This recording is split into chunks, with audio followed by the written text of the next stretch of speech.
ajma'in, amma ba'du. Puji syukur kita panjatkan atas nikmat Allah yang telah memberikan kita kesempatan untuk bisa bertatap muka secara online di webinar kita pada sore hari ini, yaitu kegiatan ngabuburit sambil membahas tentang seputar keazharan, seputar Mesir, dan juga bagaimana cara meraih beasiswa di sana. Oke teman-teman, perkenalkan nama saya Rahma Aulia sebagai moderator kita pada sore hari ini. Dan juga sudah membersamai kita di sini teman-teman. Ada tiga pemateri kita yang beliau ini merupakan alumni dari Universitas Al-Azhar Mesir. Yang pertama sudah membersamai kita di sini ada Ustadz Mahdi El-Muntazor.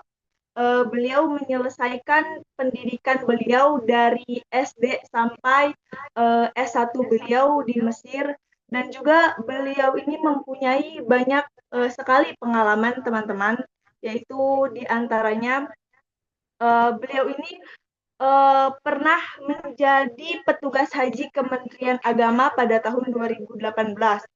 Beliau juga pernah menjadi pembimbing dan pengajar di Pondok Pesantren Al-Darosa Azhar di Serang, Banten. Dan juga beliau juga pernah menjadi guru bahasa Arab di Ponpes Nurul Quran Palembang. Dan sekarang beliau menjadi profesional tour leader untuk haji dan umroh. Kemudian juga teman-teman, sudah membersamai kita di sini juga ada pemateri kedua kita, ada Ustadz Muhammad Zidni Ilmi. Nah, beliau ini merupakan alumni Al-Azhar jurusan Syariah Islamiyah. Nah, mungkin untuk teman-teman sudah lumayan tidak asing dengan beliau karena kemarin aja kemarin ini beliau sempat viral karena menjadi penghulu dengan membawakan 3 bahasa sekaligus, teman-teman. Oke. Nah, selain itu juga beliau mempunyai banyak sekali prestasi dan juga pengalaman, teman-teman. Di antaranya beliau menjadi penerima beasiswa Bait Zakat di Kuwait, di Mesir, dan juga menjadi delegasi Indonesia di Daurah Uni Emirat Arab, Abu Dhabi dan Dubai. Beliau juga menjadi juara umum 1 Ponpes Latansa dan juga menjadi mahasiswa terbaik tingkat 3 di PPMI Mesir. Kemudian teman-teman, pemateri kita yang ketiga yang tidak kalah keren, beliau masih muda tapi sepak terjangnya sudah bisa dibilang mendunia, ada Ustadz Rusli Apriansyah. Nah, beliau juga lulusan Universitas Al-Azhar Mesir, Fakultas Usuluddin, Ilmu Al-Quran dan Tafsir. Nah, beliau ini merupakan beliau masih muda, tapi beliau ini juga mempunyai banyak sekali pengalaman dan prestasinya, teman-teman. Di antaranya, beliau menjadi penghulu ahli pertama di KUA Pinang Kota Tangerang, dan juga beliau menjadi direktur program kuliah LKP Qohiroh Center. Beliau juga pernah menjadi host parent Syafana Islamic School BSD Tangerang, kemudian pembimbing dan pengajar di Pondok Pesantren Al-Darosa Azhar. Kemudian juga beliau pernah menjadi guru SD, SMP, SMK, Yayasan Lembaga Islam Tiara Aksara. Oke teman-teman, sebelum kita mulai ke acara selanjutnya, alangkah baiknya kita menyapa dulu para pemateri kita pada sore hari ini. Kepada Ustadz Mahdi El-Muntazor, Ustadz Zidni Ilmi, dan Ustadz Rusli Apriansyah. Bagaimana kabarnya para asatid sekalian? Alhamdulillah, baik. Alhamdulillah. Alhamdulillah. Gimana kabarnya? Alhamdulillah, baik ya Ustadz ya. Alhamdulillah. Alhamdulillah.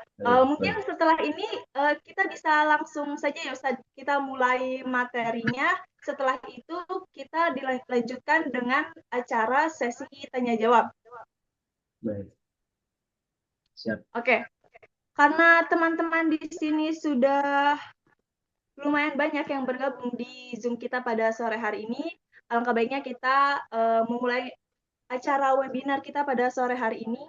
Oke, kita awali acara webinar kita pada sore hari ini dengan membaca basmalah. Bismillahirrahmanirrahim. Bismillahirrahmanirrahim. Kemudian teman-teman, langsung saja kita mulai materi pertama. Oke, sebelum itu saya akan jelaskan teman-teman. Jadi webinar kita pada hari ini akan terbagi menjadi 3 sesi atau 3 pemateri. Yang pertama yaitu tentang kemesiran yang akan disampaikan oleh Ustadz Mahdi. Kemudian teman-teman ada materi tentang keazharan yaitu seputar Universitas Al-Azhar dan juga fakultas yang ada di dalamnya yang akan disampaikan oleh Ustadz Muhammad Zidni Ilmi. Kemudian teman-teman materi ketiga itu seputar bagaimana cara kita apply untuk bisa berkuliah di Universitas Al-Azhar yang akan disampaikan oleh Ustadz Rusli Apriansyah. Oke teman-teman, kita lanjutkan, kita langsung saja teman-teman untuk memasuki materi pertama kita pada sore hari ini, yaitu tentang, bentar. Oke teman-teman, kita mulai acara kita pada sore hari ini, webinar kita pada sore hari ini dengan materi pertama yaitu tentang kemesiran yang akan disampaikan oleh Ustadz Haji Mahdi El Muntazor LC. Kepada beliau, waktu dan layar kami persilahkan. Baik, terima kasih banyak Ustazah Rahmah sebagai moderator kita. Bismillahirrahmanirrahim. Assalamualaikum warahmatullahi taala wabarakatuh. Waalaikumsalam warahmatullahi wabarakatuh. Waalaikumsalam. Alhamdulillah. Alhamdulillahil malikil mannan wassalatu wassalamu ala Muhammad sayyidi waladi adnan. Wa asyhadu an la ilaha illallah wahdahu la syarika lah al-munazzah 'anil jismiyati wal jihati wal makan wa asyhadu anna Muhammadan abduhu wa rasuluh alladzi kana khuluquhul Qur'an. Rabbi shrah li sadri wa yassir li amri wahlul 'uqdatam min lisani yafqahu qawli. Allahumma la ilma lana illa ma 'allamtana innaka antal alimul hakim. Amma ba'du. Pertama-tama yang kami hormati dan yang dimuliakan oleh Allah Subhanahu wa taala, para pemateri di sini ada Bapak Ustadz Muhammad Zidni Ilmi LC. Kemudian yang kami hormati, yang Allah muliakan, ada pemateri selanjutnya yaitu Ustadz Rusli Apriansyah LC. Tak lupa pula yang kami hormati dan Allah muliakan Bapak Ibu, wali santri, wali murid, serta siswa-siswi adik-adik kami yang insya Allah dalam naungan Allah Subhanahu wa Ta'ala. Tanpa mengurangi rasa hormat, Bapak Ibu, tiada kata yang lebih pantas pada saat ini kecuali rasa syukur kita kehadirat Allah Subhanahu wa Ta'ala atas kelimpahan rahmat dan karunia nikmatnya sehingga kita bisa menjalankan kegiatan-kegiatan kita, nikmat Islam, nikmat iman, sehingga kita dapat bersilaturahmi dalam sore yang insya Allah dipenuhi oleh keberkahan ini dan tentunya diberikan umur yang panjang sehingga kita dapat berjumpa lagi dengan bulan yang penuh keberkahan, bulan suci Ramadan. Tak lupa pula salawat serta salam kita haturkan kepada baginda Nabi besar kita Nabi Muhammad Sallallahu Alaihi Wasallam dan kepada keluarganya, para sahabatnya dan para pengikutnya hingga akhir zaman.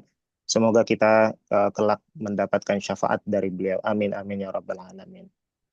Baik, Bapak Ibu, teman-teman, adik-adikku sekalian, mohon izin di sini mungkin mengawali pemateri atau mengawali kegiatan webinar kita pada sore hari ini. Mohon izin juga kepada para kedua pemateri untuk mengawali perjumpaan kita. Insya Allah pada sore hari ini kami di sini akan bukan bermaksud untuk menggurui Bapak Ibu sekalian, tapi hanya membagi pengalaman kami barangkali dari adik-adik kita, dari anak-anak kita ada ketertarikan, bahkan memiliki mimpi untuk melanjutkan studinya ke Timur Tengah secara umum, wabil khusus ke Universitas Al-Azhar Mesir, seperti itu. Sebelumnya Bapak Ibu, adik-adikku sekalian, izinkan kami untuk menyampaikan sedikit latar belakang daripada Al-Mursyid itu sendiri, yang dimana Al-Mursyid itu kalau kita artikan dari bahasa Arabnya adalah petunjuk jalan, ya, yang membimbing jalan. Ya, dari nama tersebutlah lahir Al-Mursyid yang dimana itu berawal dari dukungan dan juga kepercayaan santri-santri kami serta wali-wali murid yang telah kami berangkatkan untuk menjalankan sebuah program yaitu adalah lembaga konsultasi pendidikan dan juga sebagai sarana atau menjembatani adik-adik kita untuk melanjutkan studinya di luar negeri khususnya di Timur Tengah seperti itu. Adapun dari kami ya meskipun pada saat itu sempat memberangkatkan hampir ratusan maba meskipun bukan di bawah naungan Al-Mursyid, tapi dengan pengalaman tersebut dan juga kepercayaan dan juga dukungan daripada wali-wali murid sehingga akhirnya lahirlah Al-Mursyid di tahun 2023 Bapak Ibu. Ya 2023 sehingga Al-Mursyid itu lahir dan juga menjalankan kegiatan-kegiatan bimbingan belajar ke Timur Tengah hingga keberangkatan sampai ke Timur Tengah. Tentu usaha ini dan upaya ini tidak bisa kami jalankan secara sendirian, maka dari itulah bergabung bersama kami. Di situ ada Ustadz Muhammad Zidni Ilmi dan juga Ustadz Rusil Apriansyah yang mana kita di sini bersama-sama memperjuangkan untuk mewujudkan atau bahasa lainnya menjembatani adik-adik kita atau anak-anak kita yang ingin meraih prestasi yang di Timur Tengah khususnya di Mesir itu sendiri. Boleh Ustazah Rahma dibantu untuk ininya ya. Oke. Ya. Jadi itu dari Al-Mursyid itu sendiri. Kemudian mungkin langsung saja ya untuk mempersingkat waktu karena mungkin saya di sini mengawali dengan yang ringan-ringan saja dulu Bapak Ibu ya teman-teman sekalian. Karena insya Allah pada intinya nanti akan disampaikan oleh para pemateri yang luar biasa setelah saya. Tentunya di sini dalam pembahasan pertama yaitu tentang kemesiran. Ya, kalau mungkin saya bertanya berikan satu kata ketika kita mendengarkan kata Mesir. Tentu jawaban kita pasti berbeda-beda. Ya, ada yang menjawabnya piramida, mungkin ada yang menjawabnya gurun pasir, atau bahkan Fir'aun, ya, atau Al-Azhar itu sendiri, macam-macam. Ya, tentu Mesir ini memiliki keistimewaan, khususnya di dalam Al-Quran yang dimana Mesir ini disebutkan dalam Al-Quran sebanyak 5 kali secara sorahatan, secara jelas-jelas bahwasanya itu adalah bertuju kepada negara Mesir, ya, yang itu banyaknya di surah Yusuf ya, dalam firman Allah wa qala alladzi ishtarahu min misra limraatihi. Yang pertama, kemudian yang kedua wa qala dkhulu misra insyaallahu aminin. Ya, kemudian juga ada dalam surah Az-Zukhruf wa nada fir'auna wa qaumihi qala ya qauma alaysa li mulku misra. Nah, dan masih banyak ayat-ayat yang lain, bukan hanya Mesir saja, tentu tempat-tempat bersejarah yang ada di Mesir itu pun disebut dalam Al-Quran seperti yang ada di surah Yusuf dalam firman Allah wa fa'akhadnahu wa junudahu fanabadnahu fil yammi. Yang dimaksud dengan yam di sini adalah sungai Nil, Bapak Ibu, teman-teman sekalian. Seperti yang kita ketahui bahwasanya kisah Nabi Yusuf alaihissalam, beliau diapungkan di atas sungai Nil dalam Al-Quran itu disebut dengan Al-Yam.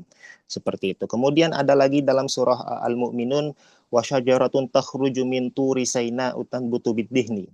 Ya, Turi Saina di sini adalah Bukit Sinai yang dimana dalam sejarah Nabi Musa alaihissalam disitulah beliau berbicara langsung kepada Allah Subhanahu wa taala. Nah, maka dari itu Bapak Ibu, teman-teman sekalian, adik-adikku yang kami hormati, Mesir ini memiliki kedudukan yang sangat istimewa yang tentunya sudah diberkati tanahnya oleh Allah Subhanahu wa taala. Kalau kita bandingkan dengan kota Mekah, mungkin kalimat Mekah itu disebut dalam Al-Qur'an satu kali saja. Berbeda, mungkin ada sebutan lain seperti Masjidil Haram ataupun Bakkah dan lain sebagainya. Tapi Mesir atau Misra secara sorahatan, secara jelas itu disebut sebanyak 5 kali dalam Al-Quran. Disitulah menandakan bahwasanya Mesir ini memiliki keistimewaan yang sangat luar biasa. Tentu peradaban Mesir yang kita ketahui ya, sebelum kita beranjak ke sebuah tujuan kita adalah kampus Al-Azhar ataupun lain sebagainya, tentu kita harus mengenal tempat tersebut, tempat letaknya kampus tertua kedua di dunia ya. Maka di sini Mesir itu sendiri memiliki beberapa peradaban ya, beberapa peradaban dari peradaban Mesir kuno, kemudian sejarah-sejarah para kisah Nabi, sirah nabawiyah, kemudian para ulama-ulamanya yang luar biasa. Seperti yang mungkin saya persingkat saja seperti yang ada di gambar ya, Bapak Ibu, teman-teman adikku sekalian. Seperti yang ada di gambar paling kanan atau gambar paling kiri, mohon maaf, itu adalah makom Imam Syafi'i. Ya, siapa yang tidak tahu sosok Imam Syafi'i, sosok pemilik mazhab terbesar di antara 4 mazhab yang lainnya, di mana mazhab beliau juga menjadi salah satu rujukan kita sebagai umat Indonesia ya, warga Indonesia yang mayoritas mungkin menganut mazhab Imam Syafi'i. Ya, seperti sebagaimana yang diketahui bahwasanya Imam Syafi'i dalam qaul qadimnya atau pendapat lamanya itu di Irak ya, di Irak di Baghdad sana, kemudian beliau merevisi pendapat-pendapat beliaunya selama beliau berada di Mesir seperti itu. Dan bukan hanya Imam Syafi'i saja, Bapak Ibu sekalian, adik-adikku, ada madhab-madhab lain seperti madhab Imam Lais ya, yang dimana madhab Imam Lais ini menjadi rujukan madhab penduduk Mesir pada saat itu sebelum datangnya Imam Syafi'i ke Mesir. Dan masih banyak lagi sejarah-sejarah ataupun peninggalan-peninggalan para ulama-ulama kita seperti Ibnu Athaillah As-Sakandari yang bukunya sangat masyhur yaitu buku Al-Hikam ya, seperti itu. Kemudian juga ada Ibnu Tulun, kemudian juga ada cucu Nabi SAW yaitu Maqam Sidna Imam Al-Husain seperti itu. Itu dari ulama-ulamanya. Adapun dari peristiwa-peristiwa kenabiannya yang seperti kita ketahui bahwasanya Nabi Musa pernah menginjakkan menapak tilas kakinya di negeri Mesir itu sendiri, yang dimana setiap dalam kisahnya dalam Al-Quran itu menandakan kisah-kisahnya ketika Nabi Musa berada di Mesir itu sendiri. Begitupun ketika Fir'aun disebut dalam Al-Quran, tentu Fir'aun itu udah pasti berada di Mesir karena sebutan Fir'aun itu adalah sebutan kepada raja-raja Mesir, bukan nama tapi itu adalah raja-raja Mesir disebut dengan Fir'aun. Maka sebanyak apapun sebutan Fir'aun di dalam Al-Quran, maka itu menandakan kisah Fir'aun yang berada di Mesir. Kemudian seperti kita tahu juga bahwasanya Nabiullah Yusuf alaihi salam pernah menjadi pemimpin ya, pemimpin Mesir itu sendiri, yang dimana dikenal dengan ketampanannya dan juga kebijaksanaannya. Dan masih banyak lagi tapak tilas dari para nabi kita seperti Nabi Hud, Nabi Soleh, kemudian juga ada Nabi Daniel dan lain sebagainya. Itu semuanya banyak sejarah-sejarahnya dan tapak tilasnya yang berada di Mesir. Jadi ketika kita adik-adikku sekalian berbicara tentang Mesir, itu bukan hanya sekedar gurun atau bukan hanya sekedar unta dan lain sebagainya, tapi banyak sekali bagi kita yang haus akan ilmu agama, haus akan ilmu pengetahuan, haus akan mengetahui betapa indahnya sejarah agama kita Islam itu, maka itu tempat paling cocok adalah itu di Mesir, adik-adikku.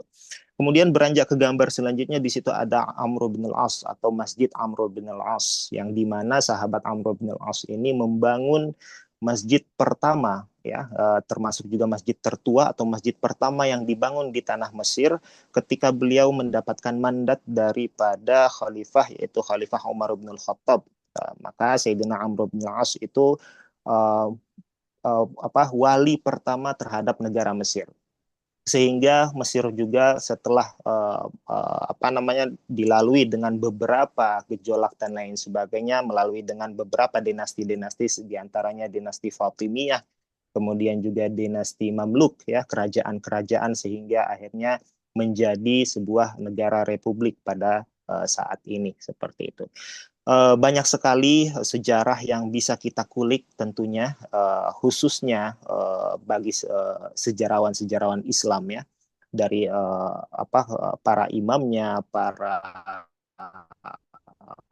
nabinya, para tapak tilas dan lain sebagainya, ulama-ulamanya itu sangat banyak sekali, mungkin tidak cukup kalau kita bahas hanya sejam 2 jam, tapi itu memiliki ribuan bahkan jutaan sejarah yang tertinggal di negeri Mesir itu sendiri. Ya, selain itu juga yang seperti kita ketahui, siapa yang tidak tahu, di gambar ketiga yaitu piramida. Ya, piramida yang berada di Giza itu adalah salah satu sejarah bukti teknologi, kemajuan teknologi pada zaman itu, sehingga para penduduk Mesir kuno itu mampu mendirikan sebuah piramida tanpa adanya teknologi atau tanpa adanya alat berat seperti sekarang, tapi mampu membangun sebuah bangunan yang sangat megah dan juga menjadi ikon, ya, ikon untuk negara Mesir itu sendiri. Yang dimana peradaban Mesir kuno pun itu tidak kalah pentingnya di dalam peradaban Mesir itu sendiri, yang dimana memiliki sejarah-sejarah yang sangat luar biasa, peninggalan-peninggalan yang itu tentunya berkaitan, sangat berkaitan tentang agama Islam itu sendiri, bahkan berkaitan tentang ilmu-ilmu yang akan kita pelajari di saat kita berkuliah di sana, seperti itu ya. Nah, boleh selanjutnya? Ya, terima kasih. Oke. Jadi mungkin kalau dilihat, wah, Mesir mungkin nggak cocok buat saya gitu ya, karena hanya sejarah, hanya apa istilahnya, hanya gurun, hanya Firaun, hanya ini, hanya itu, hanya kitab kuning dan lain sebagainya. Tenang saja adik-adikku sekalian, kita sebagai manusia tentunya punya titik kejenuhan ya, dalam kegiatan sehari-hari kita. Tentunya kita sebagai manusia memiliki titik bosan, titik jenuh, bahkan dalam pekerjaan kita merasakan kejenuhan, apalagi dalam belajar tentu kita memiliki kejenuhan, maupun itu di sekolah ataupun di pondok ataupun nanti di perkuliahan.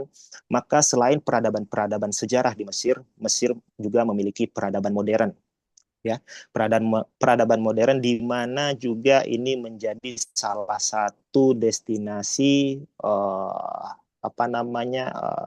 para wisatawan ya internasional, khususnya juga bagi kita sebagai warga Indonesia dan juga mahasiswa Indonesia yang berada di sana, untuk menghilangkan kejenuhan kita selama 1 tahun full belajar, menghafal dan lain sebagainya. Maka Mesir ini di sini menawarkan beberapa destinasi-destinasi modern, di antaranya di situ ada Sharm el-Sheikh. Sharm el-Sheikh di sini kalau diibaratkan Bapak Ibu, adik-adikku sekalian, sebagai Balinya Mesir, seperti itu ya. Kalau kita gambarkan di Indonesia, mungkin Bali dengan segala pemandangan dan keindahannya, maka di Mesir itu ada Balinya yang disebut dengan kota atau provinsi Sharm el-Sheikh, seperti itu. Nah, di sana semua wisata Laut Merah ya, dan juga Laut Merah juga memiliki sejarah, yang dimana Laut Merah juga ya sebagai saksi di saat Nabi Musa mengetuk tungkatnya dan membelah lautan tersebut saat dikejar-kejar oleh para pasukannya Firaun, seperti itu. Nah, maka dari itu masih banyak destinasi lain untuk destinasi Laut Merah, seperti diantaranya di sini ada Sharm el-Sheikh, kemudian ada Hurghada dan lain sebagainya. Itu menjadi tempat untuk kita menghilangkan kejenuhan kita, menghilangkan rasa bosan kita ya, setelah kita setahun mungkin belajar dan lain sebagainya. Maka itu tidak salah juga bahwasanya kita sebagai manusia, seperti yang saya sampaikan tadi, kita juga memiliki titik bosan, titik kejenuhan, yang dimana itu harus diobati sehingga kita dapat kembali dengan semangat yang lebih penuh lagi, seperti itu. Selain wisata Laut Merah, di sini ada Siwa Desert ya, gurun Siwa. Ya, kalau umpamanya mungkin kita lihat di sosial media kita, wahana ini hanya saja ada di Dubai ya, di Uni Emirat sana, di Dubai, dan dengan biaya yang sangat fantastis. Di sini kita bisa menikmati wahana yang sama seperti yang ada di Dubai ya, Safari Desert, dengan budget minimalis ala mahasiswa, seperti itu. Jadi begitupun kita sebagai mahasiswa di sana ya, juga ada waktu-waktunya untuk menikmati wisata-wisata yang berada di sana, tentunya dengan budget yang sesuai dengan budget mahasiswa, seperti itu. Di antaranya ya adalah safari desert yang ada di Siwa, yang dimana Siwa ini terletak perbatasan antara Mesir dengan Libya seperti itu. Kemudian peradaban modern selanjutnya atau bisa dikatakan sebagai destinasi untuk menghilangkan kejenuhan kita selama kita belajar yaitu adalah kota Alexandria. Ya, kota Alexandria yang dimana kota Alexandria ini menjadi pusat perdagangan pertama antara benua Eropa dengan benua Afrika seperti itu. Ya, kalau kita hanya dibatasi dengan Laut Mediterranean yang di mana di seberangnya di situ sudah terdapat negara Yunani, kemudian Turki dan Perancis dan negara-negara Eropa yang lainnya, maka Alexandria ini memiliki juga sejarah dan juga tempat yang sangat memukau ya. Selain juga tempatnya yang indah, juga di sana terdapat majelis-majelis ilmu yang dengan para ulama-ulama Al-Azhar itu sendiri, yang mana banyak mahasiswa Indonesia kita juga menetap di kota Alexandria untuk menimba ilmu dengan para masyaikh-masyaiknya, dengan ilmu-ilmunya yang memiliki sanad dan juga ijazah yang tersertifikat seperti itu. Ya, jadi adik-adikku sekalian, Bapak Ibu yang kami hormati, dari dua peradaban Mesir ini maupun itu peradaban sejarah dari segi kenabiannya, kemudian ulamanya dan juga Mesir kuno juga menawarkan peradaban modern sehingga kita tidak pernah bosan untuk selalu menjelajahi apa yang ada di sana, karena di sana selama kita ada di sana tentunya bukan hanya ilmu yang kita dapat di bangku kuliah, tapi juga ilmu-ilmu sejarah yang kita dapat dari tempat-tempatnya hingga kita bisa menyaksikan secara langsung seperti itu. Oke, baik, untuk selanjutnya untuk mempersingkat waktu bisa dilanjutkan, Ustazah Rahma. Baik. Oke, sekarang tadi untuk wisatanya ya, biar kita tahu Mesir dulu, oh di sana ada ini, ada ini. Nah, baru kita mulai sedikit-sedikit masuk kepada inti pembahasan kita, yaitu mengenai pendidikan yang ditawarkan di Mesir sana. Ya, itu adalah pilihan kampus. Nah, jadi Mesir di sana perlu diketahui bahwasanya pemerintahan Mesir itu sangat mendukung yang namanya pendidikan, sehingga sangat jor-joran. Setiap lembaga, setiap pemerintah itu berlomba-lomba untuk memberikan beasiswa ataupun memberikan pendidikan gratis. Karena perlu diketahui, Bapak Ibu, adik-adikku sekalian, tingkat buta huruf di Mesir itu hampir 15% dari total penduduk Mesir itu sendiri. Ya, di usia-usia 40 sampai 60 tahun itu dalam artian tidak mampu membaca dan menulis dan lain sebagainya, atau dalam bahasa Arabnya itu ummi, ya, ummi itu tidak bisa menulis dan membaca.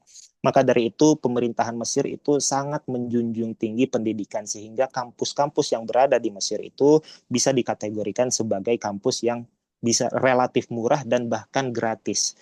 Nah, dari sekian kampus yang beredar di seluruh negara Mesir, ada 3 kampus yang sangat terkenal, dan juga 3 kampus ini adalah 3 kampus tertua yang berada di Mesir. Kita mulai dari yang sebelah kiri, yaitu Universitas Ain Shams atau Jami'atu Ain Shams. Jami'atu Ain Shams ini adalah kampus tertua ketiga yang berada di Mesir, ya, di mana kampus ini menawarkan pendidikan doktoral dan juga S1, S2 dan lain sebagainya, dengan fakultas-fakultas umum, ya, meskipun ada juga fakultas dirosatnya, fakultas agamanya, tapi mungkin tidak terlalu mendalam seperti Al-Azhar, ya, karena memang Al-Azhar itu adalah sumbernya seperti itu. Tapi dari Universitas Ain Shams ini juga banyak beberapa mahasiswa Indonesia kita yang menempuh pendidikan mereka di sana sebagai mungkin mengambil kedokteran ataupun HI dan lain sebagainya.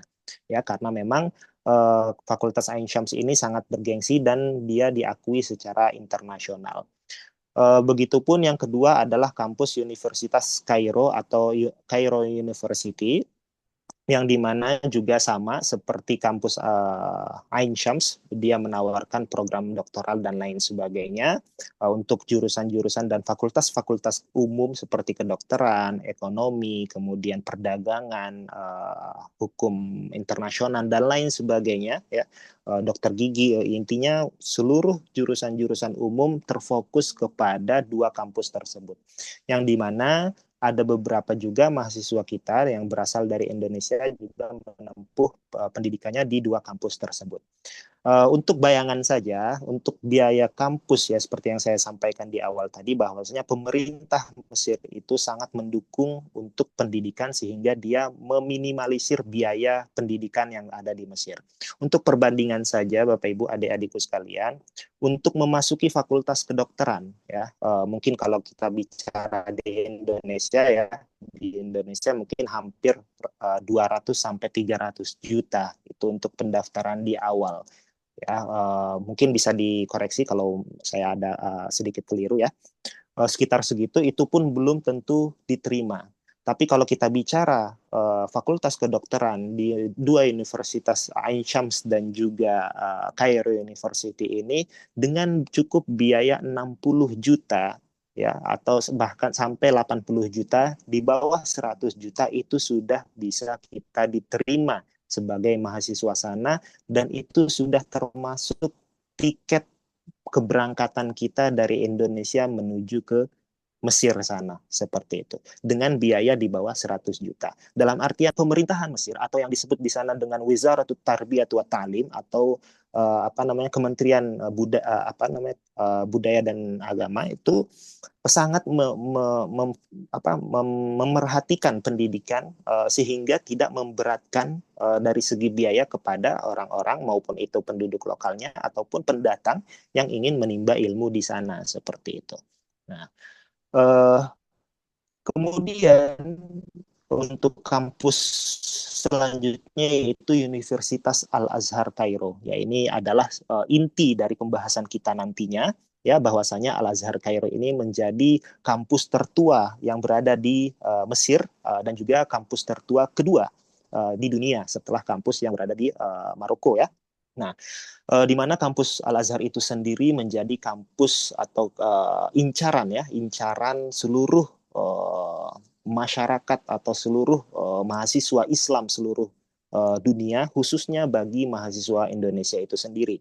Tercatat pada tahun 2025 itu mahasiswa Indonesia yang menempuh pendidikan di Al-Azhar itu kurang lebih hampir 15.000 mahasiswa yang terdaftar di Al-Azhar Mesir, seperti itu.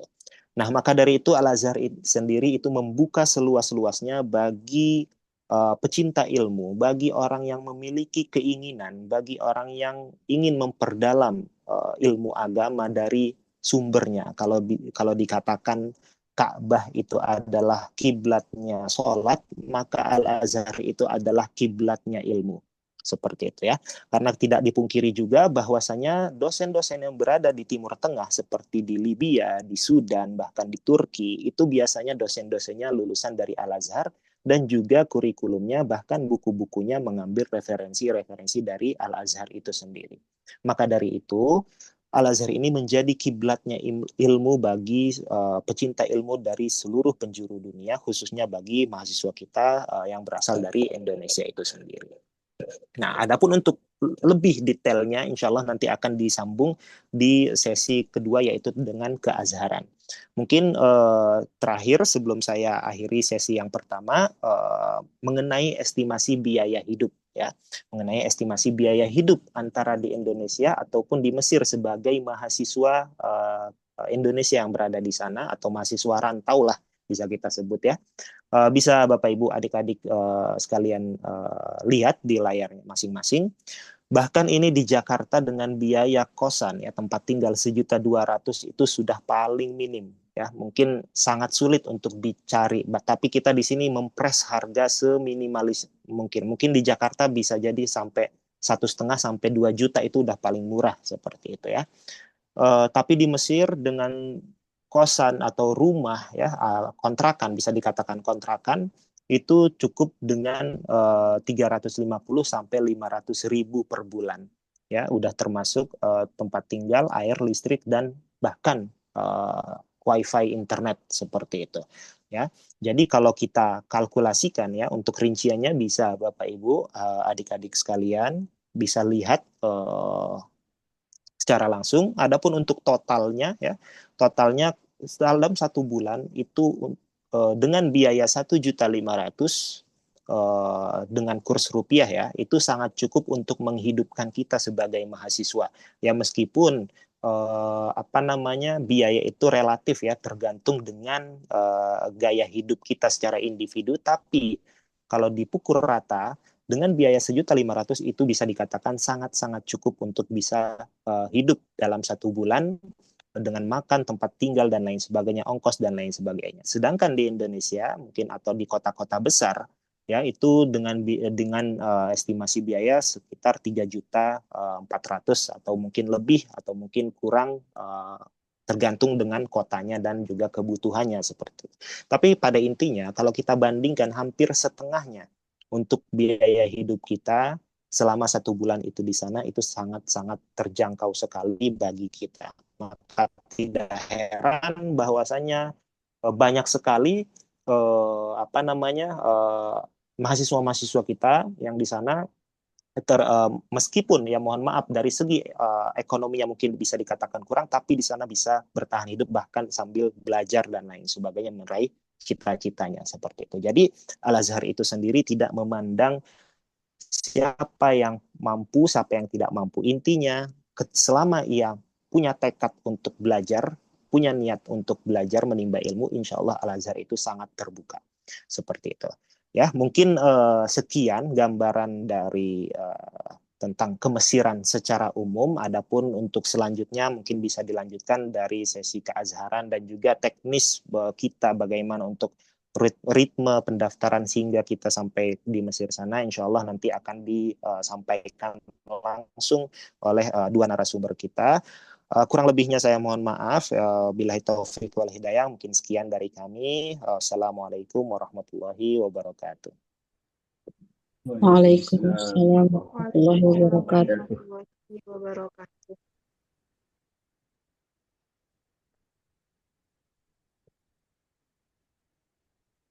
Terima kasih saya ucapkan kepada Ustadz Mahdi El Muntazor Tausi. Selanjutnya teman-teman, kita memasuki materi yang kedua yaitu tentang keazharan yang insya Allah akan disampaikan oleh Ustadz Muhammad Zidni Ilmi LC. Oke, kepada beliau langsung saja waktu dan layar kami persilahkan.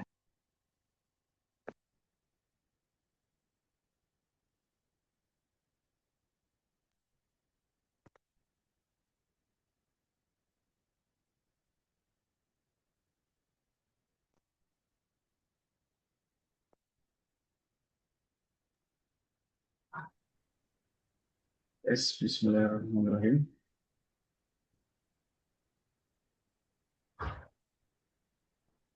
Mohon maaf, sepertinya sinyal saya ini kebetulan lagi terang banget ya. Suara saya terdengar sejarahnya dan yang lain. Terdengar, Ustaz. Terdengar, Ustaz. Terdengar Ustaz. Terdengar ya. Soalnya tadi sempat ngeheng ini. Oke. Bismillahirrahmanirrahim. Assalamualaikum warahmatullahi wabarakatuh. Alhamdulillah, alhamdulillah wa kafa wassalatu wassalamu ala rasulil mustafa wa ala alihi wa sahbihi wa man ittaba'a. Rabbi shrah li sadri wa yassir li amri wahlul 'uqdatam min lisani yafqahu qawli amma ba'd. Jazakumullah khairan katsiran wa barakallahu fikum di Kabupaten Malang Ustaz Muntazor yang sudah memberikan penjelasan dan membuka gambaran dari saya terasa seperti diajak kembali lagi untuk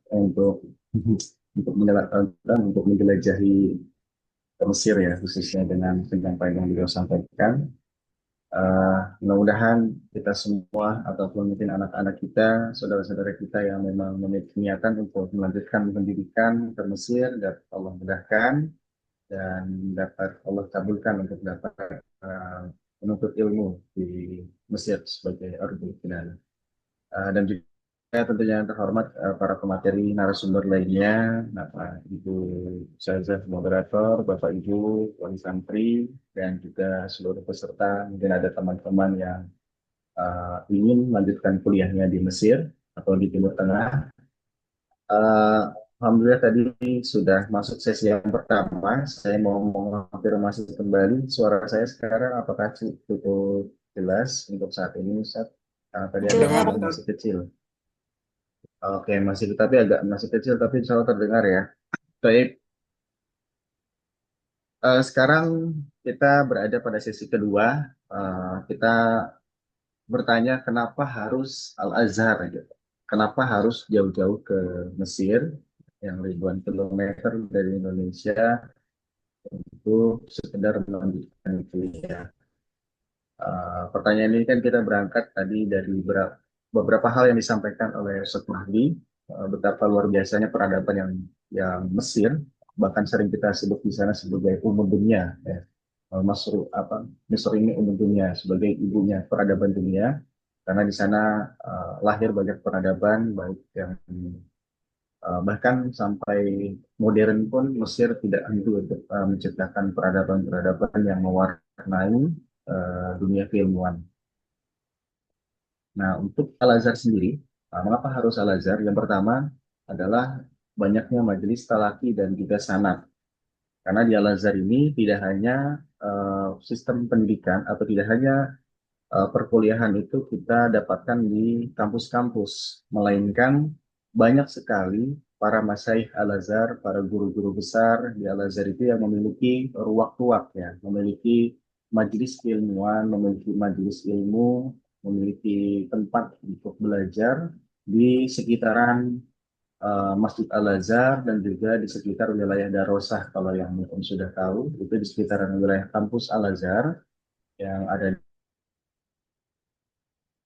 Kairo. Itu banyak sekali ulama kita yang memberikan kesempatan murid-muridnya, santri-santri, mahasiswa untuk mendapatkan tambahan pendidikan, tambahan ilmu, khususnya dalam kitab-kitab klasik, juga untuk mewarisi sanad-sanad ilmuwan. Dan ini juga tidak terbatas di Kairo, tapi di beberapa sekitaran daerah lainnya juga, termasuk Alexandria yang tadi saya sebutkan, itu banyak kesempatan para mahasiswa untuk mendapatkan sanad yang tinggi dengan keilmuan yang pasti diampu oleh para masai-masai Al-Azhar yang insya Allah tentunya kalibat.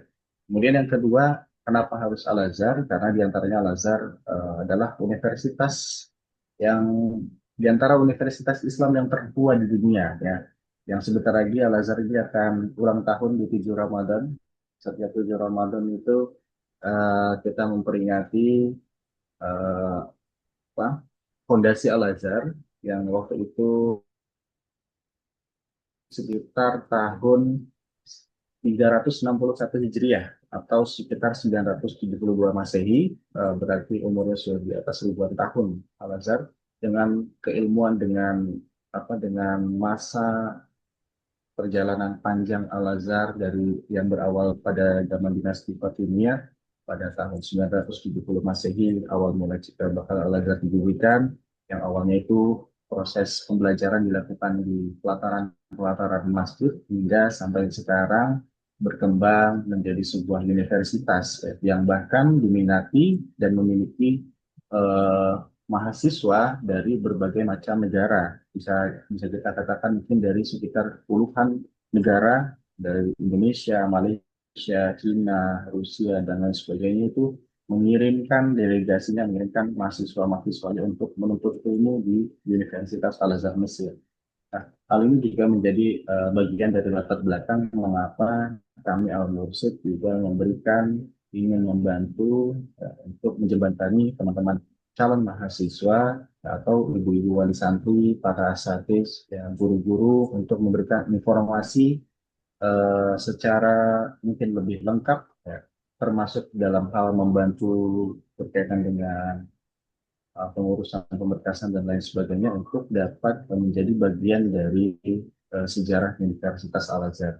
Kemudian yang ketiga, Al-Azhar juga dan juga termasuk Mesir ya, ini adalah negerinya para nabi, kita sebut sebagai Arul Dinanah atau Ardu Anbiya juga, ya, karena Mesir ini banyak sekali sejarah para nabi kita, Nabi Musa, ya, kemudian banyak-banyak nabi lainnya itu memiliki sejarah berada di negara Mesir, termasuk di Al-Azhar itu sendiri, di lingkaran daerah Al-Azhar dan juga piramid. Dan yang keempat, gratis biaya semester. Ya, ini apakah tahun ini mungkin Ustaz Mahdia dan Ustaz Ari bisa memberikan informasi update ya. Karena memang kalau untuk biaya semester Al-Azhar ini kan sumber pendanaannya memang mereka dari wakaf produktif ya. Mesir ini termasuk negara yang berhasil dalam menerapkan wakaf produktif sehingga Al-Azhar ini mampu menekan dengan tekanan yang luar biasa sehingga biaya pendidikan ini tidak memberatkan para mahasiswanya. Nah, makanya sering dikatakan banyak yang bilang beasiswa Lazar itu ya tanpa beasiswa tambahan pun untuk mendapatkan kesempatan belajar di Universitas Al-Azhar itu sudah termasuk dapat dikatakan menjadi sebuah beasiswa. Kesempatan untuk belajar di sana tanpa tambahan beasiswa secara resmi pun ketika ketika mahasiswa berhasil diterima di Universitas Al-Azhar itu menjadi sebuah dikatakan sudah cukup dikatakan mendapatkan beasiswa karena biaya kuliahnya yang sangat terjangkau. Mungkin bisa di next dulu. Sada Rahmat. Nah, ini tadi penjelasan yang tadi ya, biaya hidup murah tadi sudah tergambar, kemudian banyak pilihan majelis talaki. Nah, ini menarik ketika saya terakhir di Mesir pada tahun 2018 atau sepertinya di 2018, kebetulan di sana kan ada banyak lembaga pendidikan mahasiswa juga ya, seperti Rumah Syariah, kemudian banyak mahasiswa-mahasiswa yang menghimpunkan diri di lembaga-lembaga tertentu seperti Indonesia Al-Quran Community, kemudian ada Rumah Syariah. Kebetulan sekali waktu itu Rumah Syariah itu pengurusnya teman saya. Dan kebetulan waktu itu saya alhamdulillah mendapati kesempatan bertemu Ustadz Abdul Somad. Beliau waktu itu sudah dengan nama besarnya, beliau luar biasa, Masya Allah, kembali lagi ke Mesir untuk mendapati untuk melengkapi beberapa sanad keilmuan di Al-Azhar yang kita di Mesir. Nah, ini makanya menjadi pilihan yang luar biasa, kesempatan yang bisa didapatkan oleh mahasiswa maupun mahasiswi yang menuntut ilmu di Universitas Al-Azhar. Karena ketika sudah di sana, pilihan-pilihan semuanya dapat diakses sangat mudah ya. Bahkan yang di Indonesia tadi, usaha Abdul Somad dengan nama besarnya, tetap beliau kembali lagi ke Mesir untuk mendapati ilmu tersebut. Kemudian juga popularitas tinggi, tentu kita lihat Al-Azhar ini banyak melahirkan ulama-ulama, baik di Mesir sendiri, seperti dari Syekh Al-Azhar, kemudian Syekh Ali Jum'ah, dan juga beberapa tokoh Indonesia seperti Profesor Quraish Shihab, kemudian juga tokoh-tokoh lainnya seperti tadi yang saya sebutkan Ustadz Abdul Somad, kemudian juga ahli tafsir tadi Profesor Dr. Quraish Shihab, kemudian Tuan Guru Bajang, ya, yang sempat menjabat sebagai mantan Gubernur NTB, kemudian mantan Rektor UIN, Prof. Amanul Lubis, kemudian yang kemarin mungkin akhir-akhir ini namanya sempat naik ya, termasuk Ustadz Nuruddin yang kebetulan itu eh, teman baik kami lah, satu angkatan dan satu keberangkatan lah, seperti halnya kayak di musim ini kita sama-sama belajar ya, untuk mempersiapkan diri kemanusiaan itu bareng, kemudian dan alhamdulillah itu Ustadz Nuruddin menjadi bagian yang turut mewarnai di Indonesia dan juga termasuk untuk jenjang karir ya, ketika kita di Al-Azhar itu ada juga di Indonesia sekarang yang berkiprah di bidang birokrasi, selain menjadi gubernur, ada juga di Kementerian Agama seperti para direktur kami di Kementerian itu juga merupakan alumni-alumni dan senior di Universitas Al-Azhar. Jadi dengan sejarah yang begitu luar biasa ya, dengan punya yang klasik, tapi lulusan-lulusan Universitas Al-Azhar ini tetap bisa bersaing dan beradaptasi uh, untuk bukan bersaing ya, untuk mewarnai dinamika-dinamika yang ada di Indonesia. Kemudian uh, banyaknya lembaga pemberi beasiswa ini kita bisa lihat di slide selanjutnya, Ustazah Rahmat. Nah,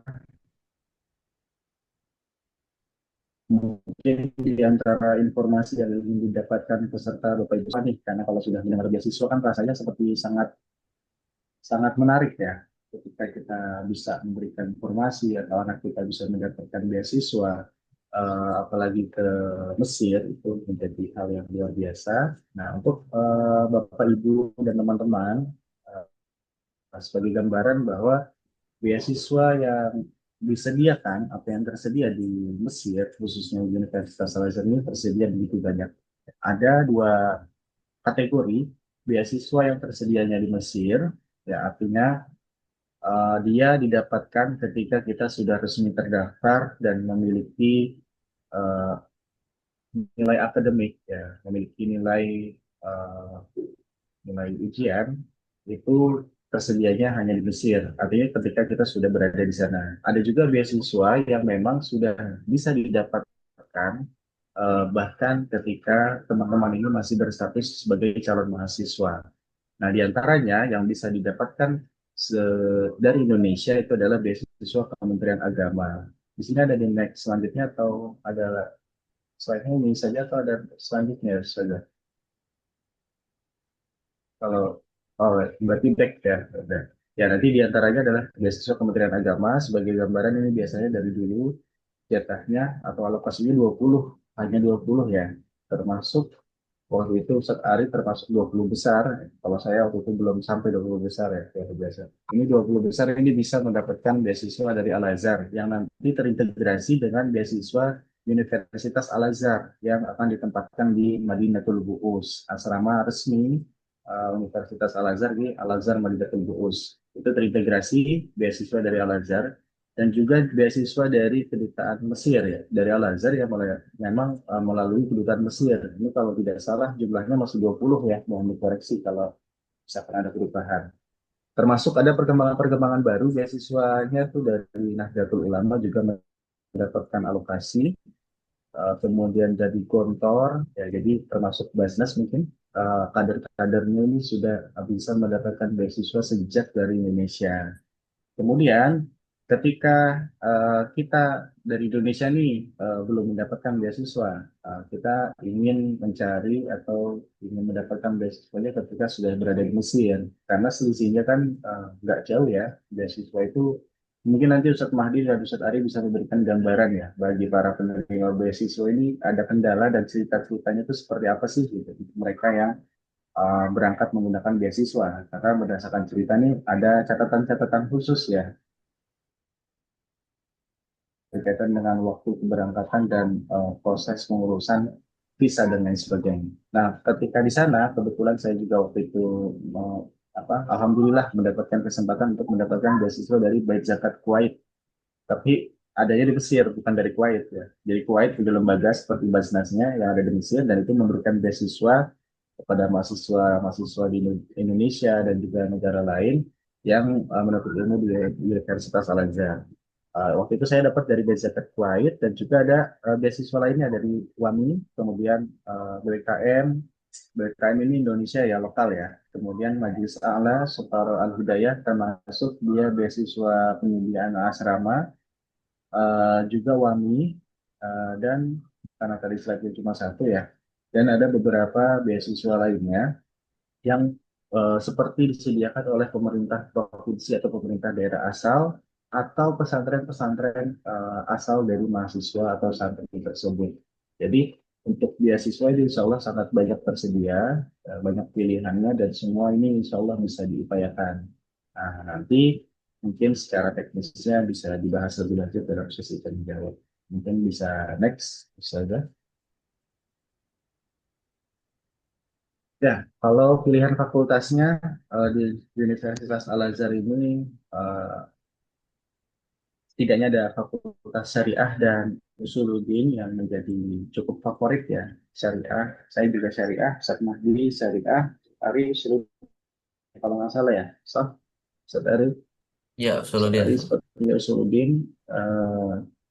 Kemudian ada Fakultas Lughah Arabiyah, Fakultas Bahasa Arab, dan di Dirasat Islamiyah. Ya, ini fakultas-fakultas yang ada di Universitas Al-Azhar Dan untuk Fakultas Syariah ini sebagai gambar dulu pendidikan atau bahan-bahan yang kita pelajari itu seperti apa pembelajaran ahwal syakhsiyah, kemudian tafsir ayat-ayat ahkam, fikih muqaranah atau fikih perbandingan, ya, usul fiqh, kemudian problematika fikih kontemporer, kita juga belajar Al-Quran, metodologi riset, dan juga bahkan bahasa Inggris juga termasuk ya bagian dari hal yang diujikan atau dipelajari ketika di fakultas. Nah, Usuluddin nanti mungkin bisa tanya dengan Ustaz Ari, ya, dia kalau tidak salah ada jurusan hadis dan juga Al-Quran tafsir. Kemudian Fakultas Lugoh, ini beberapa teman-teman mahasiswa juga masuk di Fakultas Lugoh ya, yang mendalami bahasa Arab, eh, atau juga bisa masuk di Fakultas Dirasat Islam. Tapi sebagai gambaran yang paling banyak favoritnya memang Fakultas Syariah, ya, Syariah Islamnya, dia di bawah fakultasnya sih syariah dan hukum, ya jurusannya syariah Islamnya. Kalau di sana sebutnya fakultas syariah dan hukum, jurusannya syariah Islamnya. Kemudian ada fakultas sosiologi dan lain. Next. Ya, mungkin untuk berkaitan dengan Al-Azhar, cukupkan dulu, nanti dilanjutkan dengan Ustaz tadi untuk pembahasan bagaimana skema atau bagaimana hal-hal yang perlu dilakukan untuk dapat diterima menjadi mahasiswa di Universitas Al-Azhar. Terima kasih. Assalamualaikum warahmatullahi wabarakatuh. Waalaikumsalam warahmatullahi wabarakatuh. Terima kasih kepada Ustadz Zidni Ilmi atas penyampaiannya tadi seputar keazharan ya teman-teman. Selanjutnya teman-teman dan Bapak Ibu sekalian kita lanjut ke materi yang ketiga, materi yang terakhir yang insya Allah akan disampaikan oleh Ustadz Rusli Apriansyah. Kepada Ustadz Ari atau Ustadz Rusli Apriansyah, waktu dan layar kami persilahkan. Baik, terima kasih Ustazah Rahma. Bismillahirrahmanirrahim. Assalamualaikum warahmatullahi wabarakatuh. Waalaikumsalam warahmatullahi wabarakatuh. Bismillah, hamdan wa syukran lillah, summa salatu wassalamu ala rasulillah, wa ala alihi wa man wala, wa man tabi'ahum bi ihsanin ila yaumil qiyamah. Wa qala rabbi shrah li sadri wa yassir li amri wahlul 'uqdatam min lisani yafqahu qawli amma ba'du. Yang saya hormati kedua pemateri, yang kami hormati moderator, dan yang kami hormati dan kami banggakan para peserta webinar pada sore hari ini. Untuk sesi ketiga, saya akan menjelaskan tentang jalur tes ke Al-Azhar. Pada dasarnya memang jalur tes itu setiap tahun pasti berbeda-beda regulasinya dan prosedurnya. Tapi yang sudah kita tampilkan di depan layar ini adalah regulasi terbaru yang akan kita alami nanti di tahun 2026. Bahwasannya jalur tes ke Al-Azhar dari Indonesia itu ada tiga. Yang pertama itu jalur dari Kemenak Republik Indonesia, itu nanti diadakan di UIN seluruh Indonesia ya. Ujiannya itu online tapi offline. Jadi nanti bersistem CBT tapi harus datang ke UIN. Nanti ujiannya itu terdiri dari ujian tulis, ujian lisan, dan tes wawasan kebangsaan.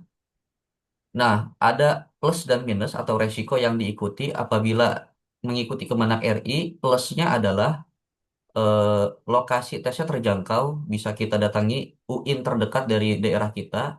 Kemudian yang kedua, kita berkesempatan untuk mendapatkan beasiswa yang dialokasikan dari Al-Azhar untuk orang yang tes Kemenak nanti eh, dialokasikan 20 beasiswa untuk 20 orang dengan yang memperoleh nilai tertinggi. Biasanya Kemenak RI ini dibuka setahun sekali. Kemudian dia bersifat nasional yang diadakan di pertengahan tahun, kayaknya di tahun Juni, dan dia diikuti 1.000 sampai 7.000 calon mahasiswa. Dan minusnya dari mengikuti tes Kemenak RI ini adalah nilai rata-ratanya yang sangat tinggi atau ada resiko tidak lulus. Jadi eh, kalau misalkan ikut Kemenak RI, dia ada dua kali eliminasi. Yang pertama eliminasi ketika ujian tulis atau lisan. Kemudian walaupun dia sudah lulus tahap pertama, dia ada risiko tereliminasi di tahapan tes wawasan kebangsaan. Yang mana tes wawasan kebangsaan ini memang menjadi syarat bagi Kemenak RI untuk memberikan rekomendasi bagi calon mahasiswa yang mau pergi atau melanjutkan studi di luar negeri. Kemudian jalur kedua yaitu adalah Markas Tatwir. Markas Tatwir ini adalah lembaga resmi di bawah Azhar yang menaungi murid-murid atau mahasiswa asing. Kemudian jalur inilah yang kita akan jalani, yang mana Markas Tatwir ini telah bekerja sama dengan sekolah atau lembaga, yang mana prosedurnya itu terdiri dari 3 proses. Yang pertama tahdid mustawa, yaitu untuk menentukan level bahasa dari 7 level bahasa yang ada. Kemudian bagi ijazahnya yang belum tersetarakan dengan ijazah Azhar, maka dia harus mengikuti ujian penyetaraan atau ujian hadasa wal muadalah. Kemudian setelah itu baru dia mengikuti daurah takhiliyah atau pra kuliah. Dan kelebihan daripada Markas Tatwir ini adalah semuanya itu pasti lolos. Jadi tidak ada yang tereliminasi dari jalur kedua ini. Tapi memang dari Markas Tatwir tidak ada alokasi untuk beasiswa dan harus mencari beasiswa sendiri. Jadi tidak ada alokasi 20 beasiswa dari Al-Azhar seperti yang nomor 1 dari Kemenak RI itu ada alokasi 20 orang nilai tertinggi. Tapi memang yang ikut Markas Tatwir ini sudah pasti diterima dan lolos. Kemudian yang ketiga ini jalur beasiswa khusus, yaitu jalur Kedubes Mesir di Indonesia. Dia tesnya itu tes esai atau tes insya. Jadi nanti kita datang ke Menteng, ke Kedubes Mesir untuk Indonesia. Dan itu tidak setiap tahun buka ya. Dan jalurnya itu eksklusif, tertutup hanya bagi orang yang mempunyai undangan. Dan undangannya juga biasanya tidak terbuka untuk umum, hanya bagi orang yang mendapatkan undangannya saja. Dan dia nanti diterima hanya 20 sampai 30 orang. Dan 20 sampai 30 orang itu beasiswa. Oke, sebelum kita lanjut, eh, beasiswa yang saya sebutkan tadi itu adalah beasiswa Azhar yang dialokasikan kepada Kemenak RI. Minus daripada beasiswa ini adalah kita berangkatnya itu 2 tahun kemudian. Jadi misalkan dia ikut tes 2026 dinyatakan lolos, kemungkinan dia berangkat 2028 akhir atau 2029 awal. Contoh seperti murid saya ada Hilal Hilal Fadlani, dia ikut tes 2022 sampai tahun 2026 dia belum berangkat karena memilih beasiswa dari Kemenak RI. Jadi memang untuk jalur beasiswa Kemenak ini nanti pengurusannya itu berbeda karena ada pengurusnya sendiri yaitu Bea Azhar yang diurus dari perkumpulan mahasiswa-mahasiswi di BUUS, Madinatul BUUS Islamiyah. Dan juga prosesnya memang dari Al Azhar itu tidak bisa dibarengi dengan pemberangkatan reguler. Jadi memang paling cepatnya 2 tahun, paling lamanya itu 3 tahun jika tidak berkendala. Oke, jadi kita akan fokuskan ke jalur Markas Tatwir ya. Bisa di next. Oke, jalur Kemenak dulu ya. Tadi mungkin eh, kita kita baca lagi. Seleksinya nasional ya. Diikuti 1.000 sampai 7.000 peserta. Setiap tahun diterima kurang lebih 20 beasiswa. Dan sisanya itu yang diterima 1.000 orang, kurang lebih non-beasiswa. Jalur Kemenak ada risiko tidak lulus. Tes seleksinya terdiri dari tes lisan dan tulisan. Dia ada 50 soal ya. Ada 50 soal. Waktu pengerjaannya 90 menit. Komposisi soalnya ada 20 soal, mufrodat wal asalib. Biasanya imbuhan-imbuhan atau mudot, tarodif, kemudian juga ada beberapa dari menyambung atau mengisi titik-titik yang kosong. Kemudian kawaid terdiri dari nahu, sorof, balago. Biasanya ini balago hanya 5% saja. Misalkan nahu itu ada 7 soal, sorof 7 soal, sisanya balago. Kemudian kiroah biasanya ada 3 kiroah, masing-masing kiroah itu terdiri dari 3 atau 4 soal. Jadi total ada 50 soal dan mengerjakannya 90 menit menggunakan Save Exam Browser, jadi tidak bisa nyontek dan dia itu harus datang ke UIN langsung. Jadi offline tapi di tempat kita menggunakan CBT atau online. Ini Kemenak ya.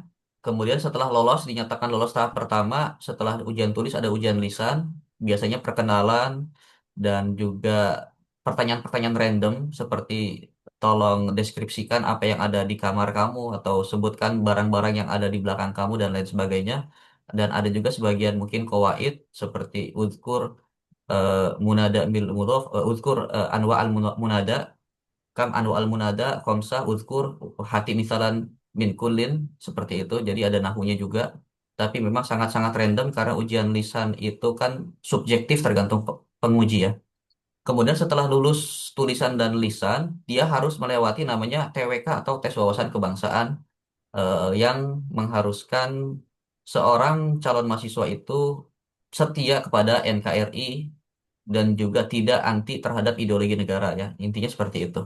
Setelah dinyatakan itu baru dia bisa dinyatakan lolos. Selanjutnya, jalur markas tatwir, persyaratannya dia harus muslim dan maksimal 30 tahun. Jadi tidak ada maksimal umur ijazah ya. Ijazah yang sudah lama bisa digunakan karena nanti ada penyetaran ijazah lagi lewat lewat ujian hadasah wal muadalah. Tahapan-tahapannya adalah pertama mengikuti tes tahdid mustawa.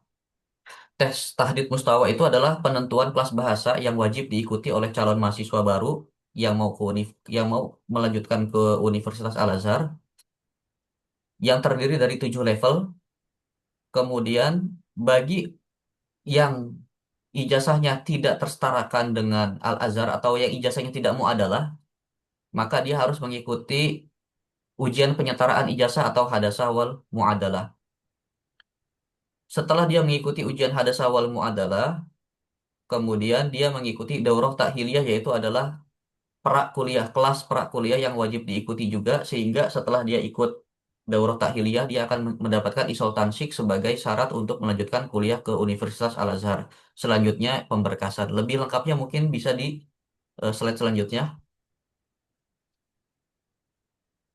Oke, tahdid mustawa, tadi ada istilah-istilah yang mungkin perlu kita ketahui ya. Tahdid mustawa itu adalah tes untuk menentukan kelas bahasa yang terdiri dari 7 level, muktadi 1, muktadi 2, mutawasid 1, mutawasid 2, mutakodim 1, mutakodim 2, dan mutamayis. Jadi totalnya ada 7 kelas bahasa. Kemudian daurah lughah atau DL itu adalah program pembelajaran bahasa Arab yang disesuaikan oleh hasil tes tahdid mustawa tadi. Jadi tes tahdid mustawa tadi seminimal-minimal kita harus mendapatkan level 4 atau mutakodim sani. Kenapa? Karena syarat untuk mengikuti daurah tahliliyah itu bagi orang yang sudah mendapatkan kelas mutakodim sani. Jadi untuk orang yang mendapatkan muktadi awal, muktadi sani, mutawasid awal, mutawasid sani tidak bisa mengikuti program daurah tahliliyah atau kelas prakuliah. Jadi nanti ketika tahdid mustawa kita biasanya mengadakan eh, BIMTES, bimbel untuk menyiapkan tahdid mustawa. Kita juga mempunyai soal-soal tahun sebelumnya yang insya Allah muktamad, dan kita sudah berpengalaman juga untuk membimbing mahasiswa yang mau berangkat. Jadi kita targetkan eh, itu lolos tahdid mustawa di level 4 ke atas atau minimal mutawasid sani. Kemudian setelah kita selesai mutamais atau setelah kita selesai daurah lughah, maka kita mendapatkan ifadah najah atau sertifikat kelulusan kelas bahasa sebagai syarat untuk melanjutkan ke kuliah bagi yang ijazahnya muadalah. Kalau ijazahnya belum muadalah atau belum tersetarakan dengan Azhar, dia harus mengikuti ikhtibar hadasah wal muadalah. Apa itu ikhtibar hadasah wal muadalah? Itu adalah ujian tes penyetaraan ijazah Indonesia dengan ijazah Lembaga Al-Azhar Mesir. Kemudian ikhtibar hadas awal muadalah itu ada ujiannya juga, tapi memang ujiannya itu tidak mengeliminasi atau tidak menggugurkan, jadi hanya untuk menyetarakan ijazah. Kemudian ada 115 soal, di antaranya itu ada lugu Arabia seperti qiraah, istima, qawaid, kitabah, dan juga ada ulum Islamiyah seperti tauhid, tajwid, kemudian adab wan nusus, al-balaghah, kemudian ada eh, tauhid, nanti kita akan lihat di slide selanjutnya. Nah, daurah takhili itu bagi orang yang sudah mencapai level 4 dari daurah lughah tadi.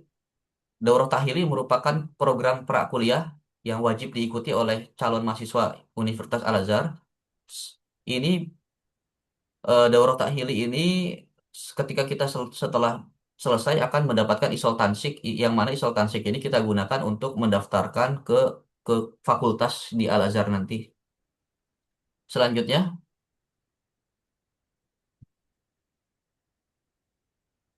Mustawa Darul Lugah ada 7 tadi ya. Mubtadi 1, Mubtadi 2, Mutawasid 1, Mutawasid 2, Mutakodim 1, Mutakodim 2, sama Mutamayyiz. Mustawa itu artinya tingkat atau kelas bahasa. Biasanya satu mustawa terdiri dari 1 bulan. Dan Darul Lugah ini bisa dijalankan di Indonesia atau di Mesir.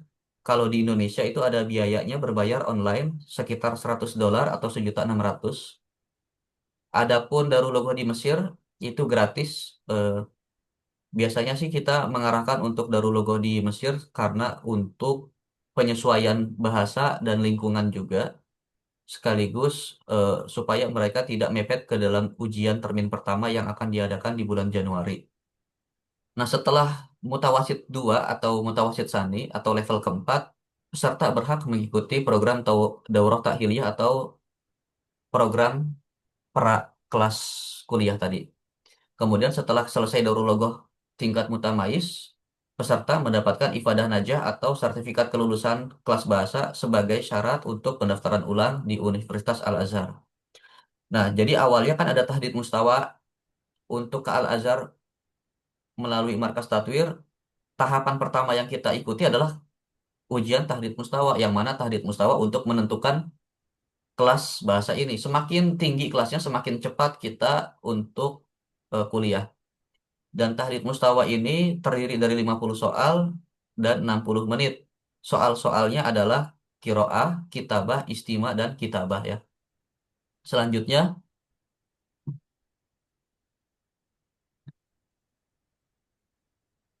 berkas pendaftaran ini mungkin nanti bisa dibaca aja ya. Yang pasti paspor itu tidak wajib untuk di awal pendaftaran, bisa digantikan dengan KTP. Kemudian ijazah, dan umur ijazah ini tidak harus maksimal 5 tahun. Di atas 5 tahun masih bisa karena nanti akan disetarakan lagi. Kemudian rekomendasi dari Kemenak daerah. Kalau di tes Kemenak, kita udah mendapatkan rekomendasi setelah melalui proses TWK, tes wawasan kebangsaan. Nah, untuk jalur markas Tatwir tidak ada tes wawasan kebangsaan. Maka dari itu nanti kita meminta surat Kemenak itu sendiri karena tidak ada proses yang dilalui seperti tes di Kemenak yang ada tes wawasan kebangsaan. Kemudian juga pada tahun ini ujian seleksinya hanya tes tulis dan lisan, tidak ada apa hafalan Al-Quran yang mewajibkan minimal calon mahasiswa menghafal 2 juz. Ya nanti ini dibaca aja sendiri, kita next dulu aja untuk menyingkat waktu. Materi tes Hadasa wal Mu'adalah, ya tadi sudah saya sebutkan juga ya. Jadi Hadasa wal Mu'adalah atau tes penyetaraan ijazah ini bersifat wajib bagi yang ijazahnya tidak muadalah atau tidak tersetara dengan Al-Azhar. Tapi dia tidak tidak menjadikan kita itu gugur atau tidak menyeleksi kita. Jadi ini bukan bukan tes lolos tidak lolos, tapi hanya tes untuk menyetarakan ijazah. Ya, ini ulum Islamiyah tadi ada fikih, ada faraid, tafsir, hadis, tajwid, tauhid. Wah, Ustaz pusing. Nggak usah pusing karena ini hanya ijazah kita sebut eh, tes semi semi formalitas karena tidak menggugurkan, hanya untuk menyetarakan ijazah. Tapi perlu kita mempersiapkan. Tapi jangan kita melihat, wah bagaimana ini persiapan. Insya Allah kita sudah belajar.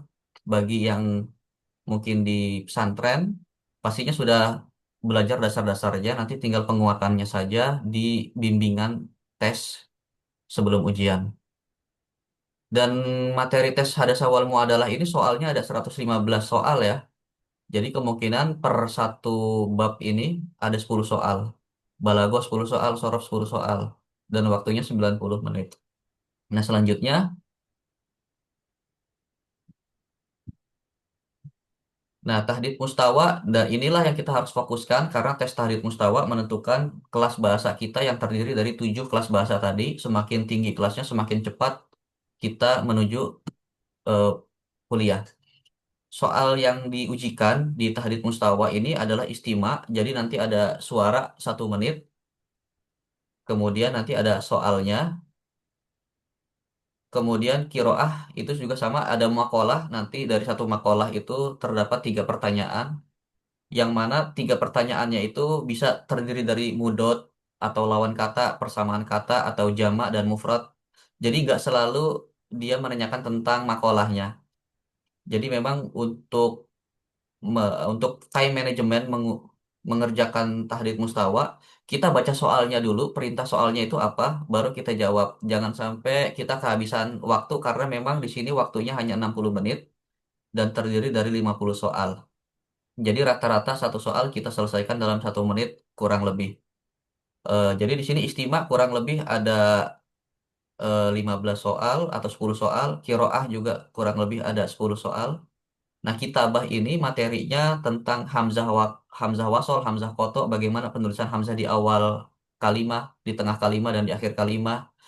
Kemudian juga bagaimana penulisan ibnu, apakah pakai hamzah wasol di depan atau tidak. Nah, itu kita juga nanti ada materinya di BIMTES. Kemudian qawaid di sini terdiri dari nahu, sorof, balagoh.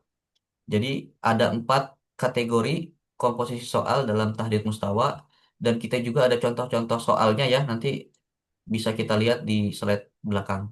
Next. Ini contoh soal istimewa ya, jadi di sini bisa kita play soundnya atau MP3-nya. Nanti soalnya adalah uh, hadasatil kisah as-sabiqah al-masmu'ah fil asril hadis sahih am khata. Apakah kisah tersebut yang kamu dengar itu terjadi di masa kini atau di masa lampau? Kalau di masa kini berarti benar. Kharajar rajulu al-a'ma litatawal al-asya fi baiti ahadi asdiqai. Nah, ini kita dengar ya, apakah orang buta itu keluar untuk memakan makan malam di salah satu rumah temannya? Benar atau salah? Kita bisa dengar di sini. Cuma di sini tidak bisa kita praktekkan ya karena ini PPT, jadi tidak bisa kita play MP3-nya. Lanjut. Itu tadi contoh istima, yang sekarang ini contoh kiroah. Jadi ada kiroah panjang, kemudian ada soalnya di sini. Makna tamnahu. Nah, sebenarnya kita nggak usah baca makalah yang panjang. Kita cukup baca soalnya aja. Perintahnya apa nih? Yang ditanyakan kan makna kalimat tamnahu, yaitu adalah tu'ti atau memberi, jawabannya C. Tanpa kita baca panjang-panjang dari atas sampai ke bawah. Kemudian nomor 3, mudot ar-ridho. Lawan kata dari ridho adalah asuhtu. Ya, lawan kata dari ridho adalah as-sukhtu, ridallah fi ridal walidain wa sukhtullah fi sukhtil walidain. Ya, kemurkaan artinya ridho, murka. Jadi sebenarnya ada tips and triknya juga yang nanti kita akan bahas di pertemuan berbeda ya. Ini hanya gambaran soal-soalnya saja. Next.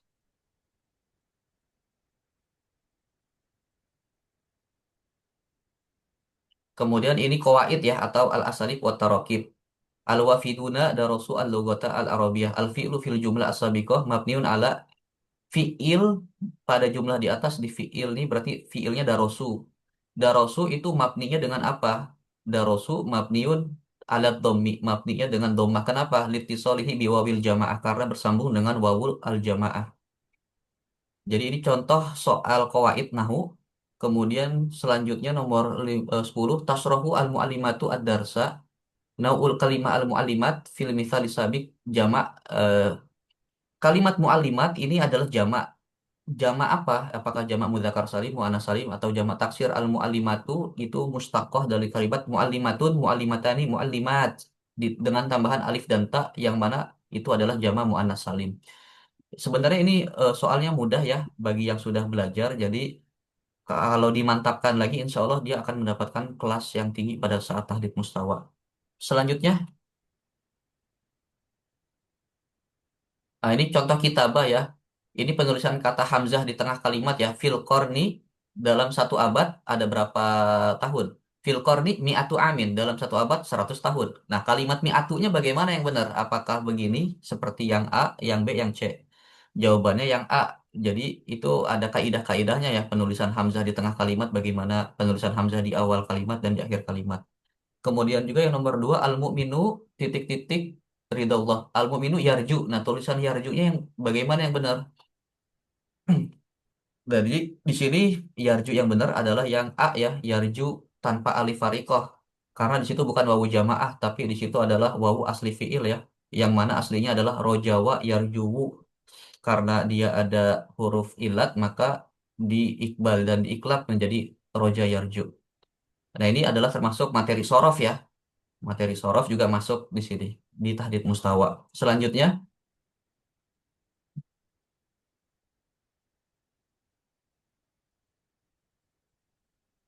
timeline Universitas Al-Azhar, alur dari Februari sampai April ini masa pendaftaran dan persiapan tes, atau Mei Juni ini tes tahdid mustawa, dan tadi juga saya dengar tes tahdid mustawanya sudah dibuka untuk akhir Mei. Untuk akhir Mei tadi sudah dibuka, jadi sudah bisa dipersiapkan dari sekarang bagi yang minat untuk tes ke sana.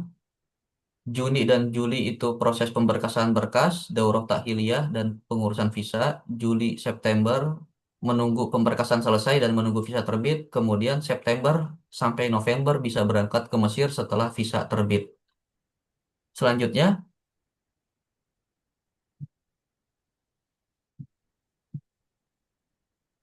presentasi kelulusan tes melalui markas Tatwir 100% lulus ya, jadi tidak ada hal yang menggugurkan. Selanjutnya, layanan kami, kita dari mulai persiapan tes tahdid mustawa, kemudian proses muadalah ijazah atau penyetaran ijazah, kemudian pemberkasan, penerjemahan berkas, legalisasi berkas, pengiriman berkas ke Mesir, dan juga pendaftaran ke Universitas Al-Azhar daring maupun luring. Kemudian juga kita memfasilitasi keberangkatan, mulai dari handling di Bandara Jakarta, kemudian juga tiket pesawat, pencarian tempat tinggal di Kairo, dan juga pembayaran tempat tinggal di Kairo selama 1 bulan pertama, pendampingan, kemudian penjemputan di Bandara Kairo, dan juga pengantaran sampai ke rumah dari Bandara Kairo, akomodasi, dan juga bantuan administrasi, termasuk pendampingan lapor diri dan juga ijroat atau pendaftaran ulang. Kemudian keuntungan dari segi pendidikan yang bisa kami lakukan, pendidikan atau konsultasi pendidikan gratis, bimbingan tanya jawab kepada mentor kapanpun, kemudian mendapatkan arahan pendampingan studi yang tepat, kemudian mendapatkan akses tryout kepada soal-soal di website e-learning kami, simulasi ujian tulis atau ujian lisan secara real time dan mendapatkan kisi-kisi ujian tahun sebelumnya, mendapatkan buklet eh, pelatihan bahasa Amiyah Mesir, mendapatkan jaket atau jasket eksklusif dan jaminan lulus 100%. Eh, untuk biaya melalui markas Tatwir itu untuk biaya all in kurang lebih 25.400.000. Itu sudah termasuk yang kami sebutkan. Exclude atau yang tidak termasuk dari biaya kami sebutkan adalah paspor itu bikin sendiri, koper juga itu beli sendiri, dan perabotan atau kebutuhan pribadi seperti selimut, kasur, bantal, kartu SIM, obat-obatan pribadi dan pakaian pribadi itu exclude. Sisanya untuk rumah dan segala macam dari mulai pemberkasan sampai keberangkatan sudah include dari biaya 25,4 juta. Selanjutnya, galeri-galeri dari Al Mursyid ya, ini sosialisasi ke sekolah-sekolah. Kemudian selanjutnya ini ada persiapan sebelum ujian atau tahdid mustawa, kita ada pembekalan calon mahasiswa untuk mempersiapkan tes tahdid mustawa. Selanjutnya ini pemberangkatan ke Mesir ya, galeri-galeri dari tahun sebelumnya. Ya, selanjutnya ya mungkin itu saja. Eh, Mungkin selanjutnya kami kembalikan kepada moderator untuk sesi tanya jawab. Saya mohon maaf apabila terdapat kekurangan. Wallahumma muwaffiq ila aqwamit thoriq. Assalamualaikum warahmatullahi wabarakatuh. Waalaikumsalam warahmatullahi wabarakatuh. Terima kasih kepada Ustadz Ari Apriansyah tadi atas penjelasannya mengenai cara apply dan juga bagaimana kita bisa kuliah di Al-Azhar Mesir, dan juga tadi sudah membahas beberapa contoh soal yang aku sudah menjelaskan 3 materi utama kita pada sore hari ini, yaitu tadi sudah dijelaskan oleh Ustadz Mahdi tentang kemesiran, dan juga sudah dijelaskan oleh Ustadz Zidni Ilmi tentang keazharan, terakhir sudah dijelaskan oleh Ustadz Rusli Apriansyah tentang contoh soal dan bagaimana kita agar bisa kuliah di Mesir. Oke, untuk sesi selanjutnya yaitu sesi tanya jawab kepada Bapak Ibu dan teman-teman yang berada di Zoom, jika mempunyai pertanyaan seputar apapun itu yang berkaitan dengan Al-Azhar Mesir dan juga Mesir dan ataupun yang lainnya tentang webinar kita pada sore hari ini, silahkan untuk raise hand ataupun silahkan untuk menuliskannya di kolom komentar atau ya silahkan menuliskannya di kolom komentar. Kita buka mungkin untuk 3 penanya pertama. Oke, untuk oke, ada dari sebentar, mohon maaf, ada dari Bapak Muhammad Fitri Al-Rashid. Ada pertanyaan yang pertama, untuk ASN Kemenag, apakah boleh tugas belajar ke Mesir?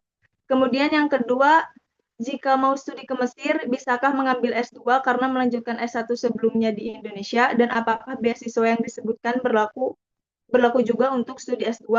Kemudian yang ketiga, apakah beasiswa-beasiswa tersebut juga berlaku bagi yang sudah berkeluarga? Silakan kepada asatid yang mau menjawab pertanyaan dari penanya tadi, mungkin kepada Ustadz Rusli Apriansyah, Ustadz Ilmi waktu mungkin, dan layar kami persilahkan. Ustadz Ilmi mungkin Oke, yang mungkin senior. Ustadz Ilmi. Oh ya, siap. Ini share screen-nya double ya, Ustazah Rahma ya? Nah, Sudah dimatikan Ustadz. Ya, mohon maaf tadi tadi double. bisa Ustadz Fitri dari Kemenak Kamil apa Ustaz kalau boleh tahu? Palangkaraya ya, Kalteng. Iya, Kalau kebetulan. untuk beasiswa Ya. penghulu atau dari mana Ustaz? Iya, Ustaz. CPNS Penghulu baru Oh 2025. penghulu, Juniornya sampean, Ustaz. Nggih. Masya Allah, sama-sama penghulu. Oke baik, untuk S2 di Mesir, eh, kalau dari Indonesia PNS itu sebetulnya bisa, tapi kalau untuk Kementerian Agama yang saya lihat sudah bisa itu melalui program LPDP, PKU Masjid Istiqlal Ustaz. Nah nanti PKU Masjid Istiqlal ini ada pilihan yang mereka mendapatkan tambahan short course di Mesir dan juga di kalau nggak salah di Amerika atau di negara lain lah kira-kira seperti itu. Tapi intinya untuk mendapatkan tugas belajar bisa, tapi tentu kita juga paham birokrasinya nanti mungkin tidak semudah secara umum bisa ya semuanya bisa mendapatkan, tapi ada syarat-syarat seperti rekomendasi dari pimpinan, kemudian juga itu kan nanti dari kepegawaian akan ada pemberlakuan syarat jarak dan lain sebagainya itu nanti akan tetap berlaku. Tapi kalau untuk tadi yang saya sampaikan murni S2 di Universitas Al-Azhar sih sampai selama saya di sana dan sejauh ini sih belum ada ya dari Kementerian Agama. Tapi kalau misalkan kementerian lain, ini belum saya dapat informasi secara utuh. Gitu, kira-kira.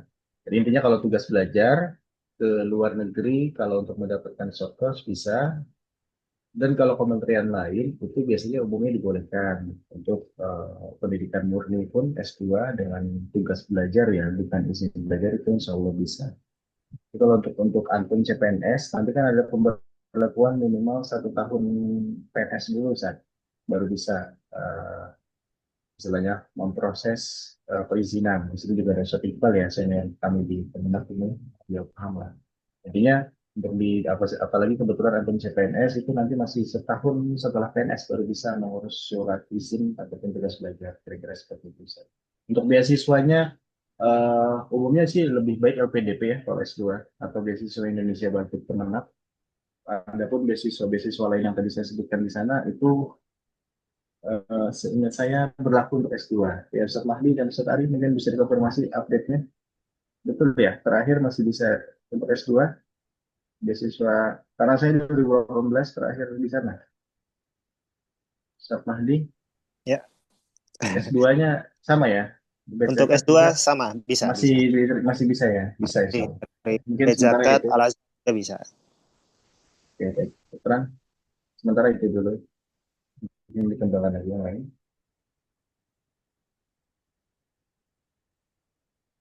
Ya, Tafadhol. terima kasih Ustadz Zidni Ilmi atas penjelasannya tadi. Mungkin untuk penanya selanjutnya, silakan untuk raise hand atau angkat tangan atau bisa ditulis di kolom komentar. Resen Oh, aja biar ngobrol langsung saja. oke, raise hand Langsung aja. ngobrol. Sebenarnya jujur saya sendiri mau tanya Ustaz, Oh, iya, iya. Padahal. untuk Nah, untuk S2 ya, untuk S2 di Mesir sendiri, kemarin-kemarin tuh sempat, karena sebenarnya yang saya tahu dari awal kalau misalnya kita bukan lulusan Mesir, tapi kita tuh mau kuliah di Mesir, terutama di Al-Azhar, itu tuh tidak bisa, karena kita bukan lulusan dari Al-Azhar untuk jalur S2. Tapi kemarin-kemarin tuh saya dapat beberapa informasi dari teman-teman saya yang mereka nih lulusan dari Yaman ataupun dari lulusan selain Al-Azhar itu bisa untuk ke Al-Azhar itu sendiri. Nah, yang mau saya tanyakan sebenarnya adalah terkait eh, sama aja tadi sebenarnya untuk sama kayak Ustadz Rifki yang tadi tentang bagaimana gimana caranya kita bisa survive dengan beasiswa yang ada di Mesir tanpa mengandalkan kalau misalnya tadi Ustadz Zidi Ilmi tadi bilang ada LPDP, tapi mungkin kita bisa survive untuk beasiswa yang lainnya yang ada di Mesir tadi. Terus beberapa beasiswa tadi itu apakah untuk S1 aja atau bisa untuk jalur magister ataupun hatta jalur doktoral Ustadz gitu. Terima kasih. baik. Sinyal saya agak Monggo kurang stabil. Mas Ustadz Mahdi Asatid. dan Ustadz Ari mungkin. Ya, boleh izin para asatis menanggapi pertanyaan dari Ustazah moderator kita ya. Menarik pertanyaannya, Ustazah. Terima kasih. Mohon izin menjawab. Eh, Betul apa yang disampaikan oleh Ustazah Rahmat tadi bahwasanya memang agak sulit untuk S1 non Azhar untuk melanjutkan S2 di Al Azhar itu sendiri. Bukan berarti tidak bisa, tapi bisa dengan beberapa proses yang bisa dikatakan lumayan berbelit birokrasinya seperti itu ya. Nah, adapun untuk 2 tahun bahkan 3 tahun belakangan ini memang Al Azhar itu membuka program yaitu program ulum ya itu khusus untuk S2 ada di Rosat ada Ulum. Nah, di mana Ulum ini adalah S2 juga di bawah naungan Al Azhar dan juga apa namanya durasi belajarnya juga berbeda dengan Al Azhar. Kalau Al Azhar itu normalnya S2 itu bisa mencapai 4 tahun, tapi kalau Ulum ini bisa mencapai 2 tahun seperti itu. Nah, itu bisa untuk ke Ulumnya, tapi untuk Al Azharnya itu lumayan agak sulit bagi yang tidak S1 di Al Azharnya atau bisa dikatakan lulusan S1 non Al Azhar. Entah itu di Maroko ataupun Libya, Syria dan negara lain bahkan termasuk di Indonesia seperti itu. Adapun untuk beasiswa betul memang kalau untuk beasiswa itu sendiri karena memang beberapa instansi beasiswa tadi itu bersifat independen ya atau swasta dalam artian seperti Bet Zakat, kemudian juga ada WAMI dan lain sebagainya itu bisa sebenarnya untuk mengajukan apa namanya beasiswa bagi mahasiswa S2 atau magister seperti itu. Tentu dengan persyaratan ada minimum prestasi nilai di situ. Nah, itu berlaku bagi S1 dan juga S2 seperti itu ya. Kalaupun untuk beasiswa Al-Azhar itu berlaku bagi mahasiswa S2 yang memang dia tercantum atau dia belajarnya di Al-Azhar saja. Di luar itu dia memang Al-Azhar tidak memberikan, kecuali ya instansi beasiswa di luar tadi, seperti Medzakat, WAMI, ataupun lembaga-lembaga lain. Mungkin juga saya yakin saat ini juga udah banyak ya lembaga-lembaga beasiswa di luar yang kita sebutkan tadi. Hanya saja mungkin saat ini nanti kita update lagi untuk informasi beasiswanya seperti apa, tapi setahu saya untuk beasiswa-beasiswa tersebut itu berlaku bagi yang S1 dan juga S2 seperti itu. Mungkin ada tambahan dari Ustadz Ari atau Ustadz Ilmi, silahkan. Terima kasih.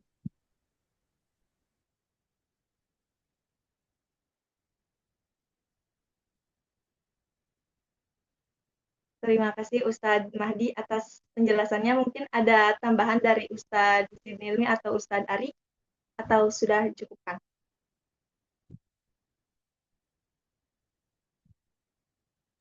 Ini saya mohon maaf sinyalnya lagi ini terkendala suka mati nyala suaranya. pas banget kebetulan ya. Giliran waktunya ngomong, sinyalnya makin parah. Mungkin tanda-tanda persiapan buka puasa ini. Waduh.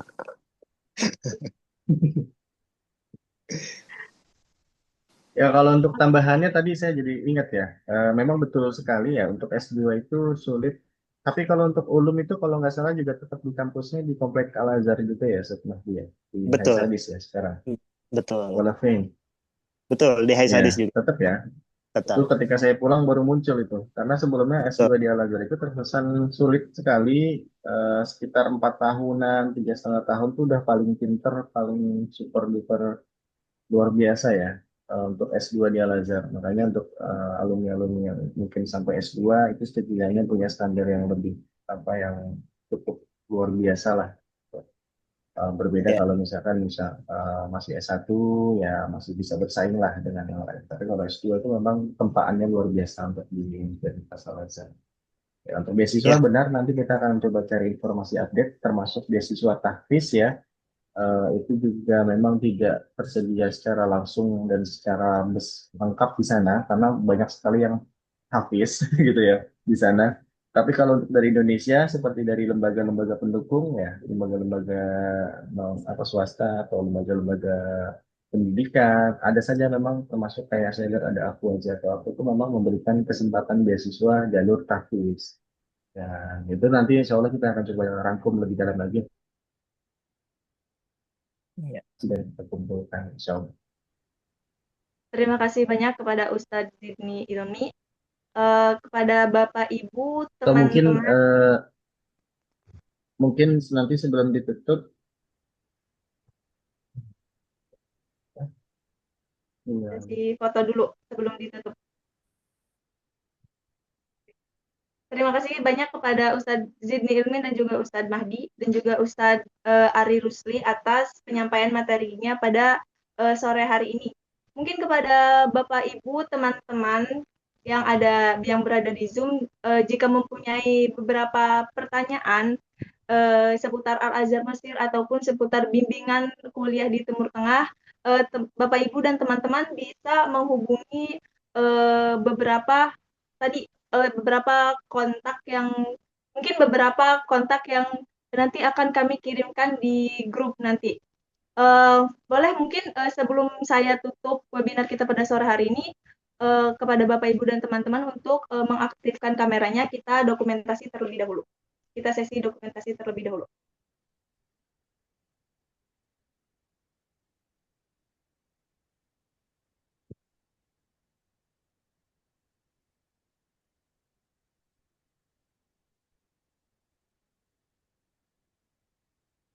itu ya.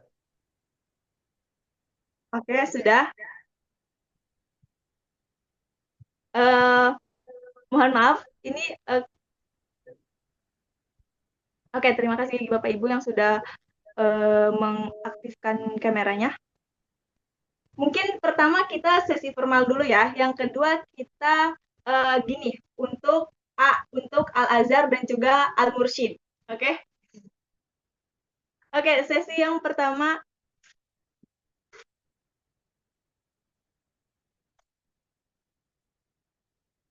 Oke, sebelumnya mohon maaf karena saya menggunakan tab.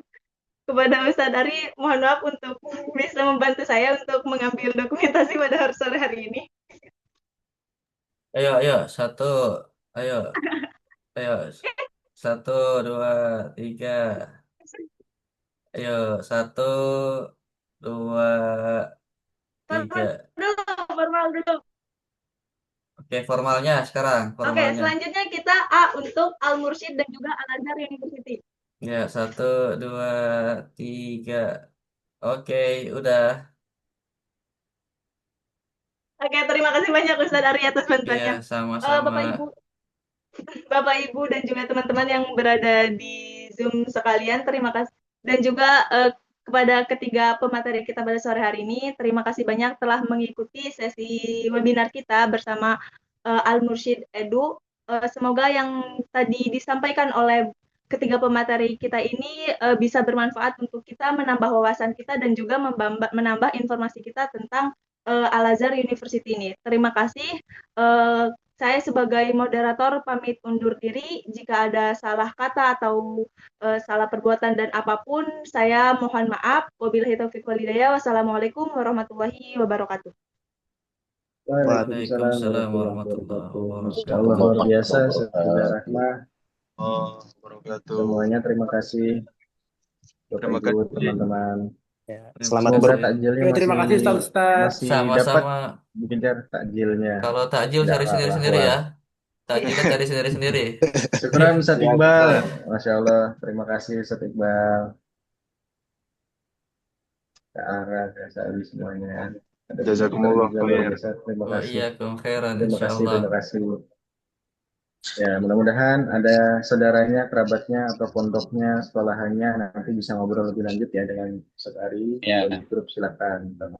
Kita bisa sesi Om, intensif juga Ustaz Hilmi, dengan terima sekolah-sekolah. kasih. Selamat Terima berbuka kasih. puasa buat semuanya. Selamat berbuka puasa. Assalamualaikum warahmatullahi wabarakatuh. Waalaikumsalam warahmatullahi wabarakatuh. Waalaikumsalam warahmatullahi wabarakatuh. wabarakatuh. Ustazah Rahmah sebagai host.